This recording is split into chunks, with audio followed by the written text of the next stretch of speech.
रुद्रा पटेल, गाम मोटी डोंगरी। आज हूँ तमने एक बात कहेवानो छे। बाबा साहेब આપેલ બંધારણને બચાવવું હોય તો દરેક ગામોમાં ભીમ સૈનિકો તૈયાર થવું પડશે। બાબા સાહેબે કહ્યું હતું કે મારા ભણેલા ગણેલા સમાજે મને દબો દીધો। આ મહામાનવનું ઋણ આપણે ભૂલી ગયા। ખાલી વિચારો, બાબા સાહેબ ન હોત તો આપણે હરવા ફરવાનું, નોકરીનું, ભણવાનું અધિકાર હોત। બાબા સાહેબ ન હોત તો અત્યારે પણ જેમાં ઊભું થઈને બોલું છું તે પણ મને અધિકાર ન હોત। સ્ત્રીઓને પણ જે અધિકાર મળે છે તે બાબા સાહેબની જ દેન છે, જેથી આપણે સૌ બાબા સાહેબના ઋણી છે। આદિવાસીઓ પર અત્યાચાર આદિકાળથી થતા આવ્યા છે। આ જુલ્મ સહન ન કરવો હોય તો બાબા સાહેબ આપેલ સંવિધાનને વાંચવું પડશે। આ અન્યાય અત્યાચાર ધર્મને તિરંગી આપવા સિવાય કોઈ વિકલ્પ નથી।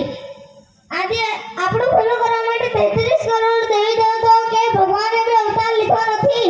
આ આપણને ધર્મના નામે 12 મહિનામાં 365 દિવસમાં 400 થી વધારે ઉત્સવ ઉજવીને આર્થિક રીતે બરબાદ કરવાનો એક ષડયંત્ર ગોઠવી દીધો છે। આપણા લોકોએ સામાજિક રીતે સંગઠિત થઈને મજબૂત કેમ થવું એ દિશામાં વિચારવાની જરૂર છે।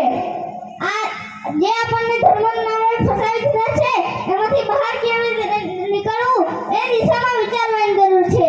માત્ર 10 વર્ષ સુધી કોઈ પણ પખંડીઓને ન માનો અને કોઈ પણ ભૂલો પસંદ ન જોવો, પછી તમારી પ્રગતિ કેમ થાય છે। અંતે એક પંક્તિ કહીને મારી વાત પૂરી કરીશ। શિક્ષણ અને સંઘર્ષના સંગઠનના પ્રણેતા, મજૂરોના એ મસીહા, નિષ્કલંક એ નેતા હતા।